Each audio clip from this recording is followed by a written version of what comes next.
Wrestling पीडिया family WrestleMania 40 के बाद इस हफ्ते WWE का सबसे बड़ा पेपरव्यू देने वाला है और रॉ रंबल के बाद ये एक ऐसा पेपरव्यू है जिसमें ये गारंटी रहती है कि कोई ना कोई सुपरस्टार रिटर्न आएगा ही आएगा। और अभी फिलहाल दो ऐसे सुपरस्टार है जिनके रिटर्न का फैंस बहुत टाइम से वेट कर रहे हैं। एक तो है अपने the tribal chief Roman Reigns और दूसरे है the beast incarnate Brock Lesnar. और हाँ, इसी हफ्ते शायद ब्रॉक लेसनर का भी रिटर्न फैंस को देखने मिल सकता है और उसके पीछे एक बहुत बड़ा रीजन है जिसके बारे में अभी हम लोग थोड़ी देर में बात करेंगे। लेकिन फिलहाल अभी पहले समर स्लैम 2024 में जितने भी मैचेस हो रहे हैं सब पे एक नजर डालते हैं और जानते हैं कि कौन से चैलेंजर की किस्मत बदलने वाली है इस हफ्ते और वो चैलेंजर से चैंपियन बनने वाला है और कौन सा सुपरस्टार अपना बदला लेने में कामयाब होगा इस समर स्लैम में। तो चलिए जल्दी बात करते हैं सबके बारे में। तो सबसे पहले बात करते हैं प्यार में घायल लिव मॉर्गन और उनकी चैंपियनशिप मैच के बारे में जो कि होने जा रहा है जिन्होंने उनका प्यार छीना है, यानी कि रिया रिप्ली। तो डोमिनिक जब छोटा था तब एडी गुरेरो सर और रे मिस्टीरियो सर ने दोनों ने मैच किया था डोमिनिक की कस्टडी के लिए कि उसे कौन पालेगा और अब इतने सालों के बाद डोमिनिक की प्रेमिका कौन बनेगी,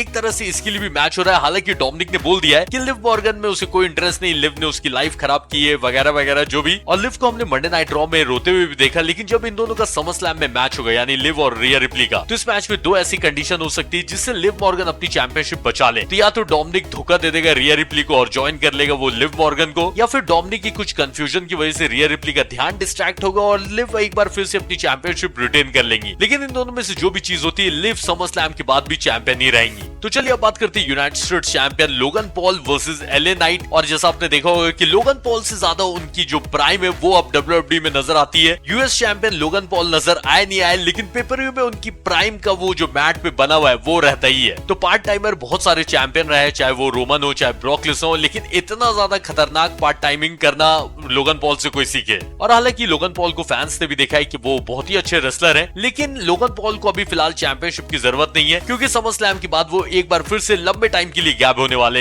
इससे अच्छा ये कि एलए नाइट के पास ये टाइटल आ जाए क्योंकि एलए नाइट का भी मोमेंटम बहुत बार हाई हुआ लेकिन वो चैंपियन नहीं बन पाए क्योंकि वो बार बार फेस कर रहे थे रोमन को। तो अभी सबसे बेस्ट टाइम है एलए नाइट को यूएस चैंपियन बनाने का और इससे एक फायदा ये भी होगा कि यूएस चैंपियनशिप भी स्मैकडाउन में डिफेंड होते हुए नजर आएगी। तो जब बात यूएस चैंपियनशिप की कर ही लिए तो आईसी चैंपियनशिप मैच के बारे में बात कर ही लेते हैं जो कि हो रहा है सैमी ज़ेन और ब्रॉन ब्रेकर के बीच में। तो जिस तरह से ब्रॉन ब्रेकर हर हफ्ते सैमी ज़ेन को स्पीयर दे दे के तोड़े जा रहे हैं उससे तो यही लग रहा है कि ब्रॉन ब्रेकर की जगह सैमी ज़ेन जीत जाएंगे क्योंकि आप लोग जानते हो जो ज्यादा अटैक करता है मंडे नाइट रॉ में वो पेपरव्यू में जाके हारे जाता है। लेकिन ऐसा नहीं है कि ये चीज हमेशा होता है, पर ज्यादातर ऐसा देखने मिलता है कि पेपरव्यू से पहले या पेपरव्यू आने तक जो भी सुपरस्टार ज्यादा अटैक कर रहा है वो पेपरव्यू के दिन हार जाता है। लेकिन इसके बाद भी मुझे पता नहीं क्यों ऐसा लग रहा है कि समर स्लैम 2024 में ब्रॉन ब्रेकर के पास शायद इंटरकॉन्टिनेंटल चैंपियनशिप जाने वाली है। इस मैच को लेकर मैं थोड़ा सा कंफ्यूज हूँ, तो इसलिए आप लोग भी इस मैच के लिए अपनी प्रेडिक्शन बताना कि क्या लगता है ब्रॉन ब्रेकर और सैमी ज़ेन में कौन जीत कर जाएगा समर स्लैम में। तो समर स्लैम में ये वुमेन्स चैंपियन बेली अपनी चैंपियनशिप डिफेंड कर रही है नाया जैक्स से। और इस मैच के बारे में फिलहाल अभी मैं ज्यादा कुछ नहीं बोलूंगा, इतना ही बस बोलूंगा कि मुझे ऐसा लगता है कि इस मैच में बेली जीतकर उनकी चैंपियनशिप रिटेन करने वाली है। तो जैसे नाया जैक्स को क्वीन ऑफ द रिंग बनने के बाद बेली के साथ मैच मिल गया समर स्लैम में चैंपियनशिप के लिए, वैसे ही किंग ऑफ द रिंग बनने के बाद डेमियन प्रीस्ट के साथ गुंथर को मैच मिला है समर स्लैम में ही वर्ल्ड हेवीवेट चैंपियनशिप का। और मुझे पता नहीं क्यों ऐसा लगता है कि गुंथर का आईसी टाइटल का रेन तोड़ा ही गया था रेसलमेनिया 40 में, इसलिए ताकि गुंथर को अब वर्ल्ड हेवीवेट चैंपियन बनाया जा सके। और समर स्लैम से ज्यादा बेस्ट टाइम क्या हो सकता है कि गुंथर फाइनली अपना चैंपियनशिप रेन स्टार्ट करें। और जो मैंने स्टार्टिंग में नहीं बोला था कि ब्रॉक लेसनर रिटर्न आ सकते हैं, तो अगर इस मैच में जीतकर गुंथर वर्ल्ड हेवीवेट चैंपियन बन गए तो इस मैच के बाद द बीस्ट एक बार फिर से रिटर्न आ सकते हैं गुंथर के साथ अपना ड्रीम मैच करने के लिए। और क्योंकि ट्रिपल एच से भी जब पूछा गया ब्रॉक लेसनर के बारे में कि ब्रॉक क्या लगता है कि कब तक रिटर्न आएंगे, तो उन्होंने साफ बोल दिया कि ब्रॉक की मर्जी पर है, ब्रॉक जब रिटर्न आए हमें उनके साथ काम करने में कोई प्रॉब्लम नहीं है, बस ब्रॉक का जब मन करे वो रिटर्न आ जाएंगे। तो इसलिए अगर आप ब्रॉक के फैन हो तो अब आप ये उम्मीद आराम से लगा सकते हो कि ब्रॉक समर स्लैम में या फिर उसके बाद भी कभी भी रिटर्न आ सकते हैं, ये ब्रॉक के मन के ऊपर है। तो मन से याद है कि ड्रू मैकिंटायर का तो सिर्फ और सिर्फ यही मन है कि वो सीएम पंक की धज्जी उड़ा दे समर स्लैम 2024 में, और सीएम पंक का भी कुछ ऐसा ही मन है। लेकिन इन दोनों की मन की कहा सुनने वाले सेथ फ्रिकिंग रॉलिंस जो कि इस मैच में रेफरी है। तो सेथ रेफरी रॉलिंस को बहुत ही अच्छा रोल दिया गया समर स्लैम 2024 में। सीएम पंक और ड्रू मैकिंटायर का ये जो मैच है एक बार में तो ऑब्वियसली खत्म नहीं होने वाला है, इन दोनों का मैच में कोई ना कोई कंट्रोवर्सी होगी ताकि इन दोनों का फ्यूड आगे भी कंटिन्यू हो सके। और इसी कंट्रोवर्सी को करने के लिए इस मैच में सेथ को रेफरी रखा गया और सेथ 99% चांस है कि इस मैच में कुछ न कुछ 3-5 करेंगे। तो इसी वजह से इस मैच में सीएम पंक हारे चाहे ड्रू मैकिंटायर हारे, दोनों ही का मोमेंटम कम नहीं होगा, क्योंकि आप लोग जानते हो कंट्रोवर्सी से अगर कोई मैच हारता है तो उसका मोमेंटम उतना कम नहीं होता है। तो क्योंकि सीएम पंक बार बार हरवाते आ रहे ड्रू मैकिंटायर को, इसलिए मुझे लगता है कि सेथ जो भी करेंगे उसकी वजह से ड्रू मैकिंटायर जीत के जाने वाले समरस्लैम 2024 में। तो चलिए अब बात करते हो उस मैच के बारे में जिसके इंतजार में आप लोग इतने देर से बैठे हुए हो, Cody Rhodes versus solo Sikoa for undisputed WWE championship, या फिर मैं बोलूं डायरेक्ट WWE चैंपियनशिप। तो ये बात बिल्कुल भी नहीं छुपी हुई कि इस मैच में सोलो के पास एडवांटेज उनकी नई ब्लड लाइन का, जो सेम एडवांटेज रोमन के पास भी था। लेकिन यहाँ पे दिक्कत पता है क्या है कि वो रोमन थे, ये सोलो है। तो इसलिए इस मैच के बारे में ज्यादा लंबा चौड़ा खींच के कोई फायदा नहीं। मैं डायरेक्टली अपनी प्रेडिक्शन दे देता हूँ कि 99.9% चांस है कि कोडी रिटेन कर रहे हैं समरस्लैम में, और सोलो का भी इस मैच में क्लीन पिनफॉल नहीं होगा। या तो जिमी उसो आके इंटरफेयर करेंगे, जो कि मुझे लग रहा है कि शायद जिमी आने वाले फ्राइडे नाइट स्मैकडाउन में भी आ सकते हैं। लेकिन जिमी से ज्यादा चांस है कि समरस्लैम 2024 में द ट्राइबल चीफ, असली वाले tribal chief Roman Reigns return आएंगे, और उन्हीं की वजह से या उन्हीं को देखकर डिस्ट्रैक्ट होकर सोलो ये मैच हारने वाला है। तो कुल मिला के बात ये है कि समरस्लैम 2024 मिस करने वाला पेपरियो नहीं है, वो तो देखना भाई लाइव ही है। बस ट्रिपल एच गेम नहीं कर दे, मतलब नाम उनका गेम है तो अपने साथ गेम नहीं कर दे, कहीं रोमन की जगह रॉक को रिटर्न नहीं करवा दे।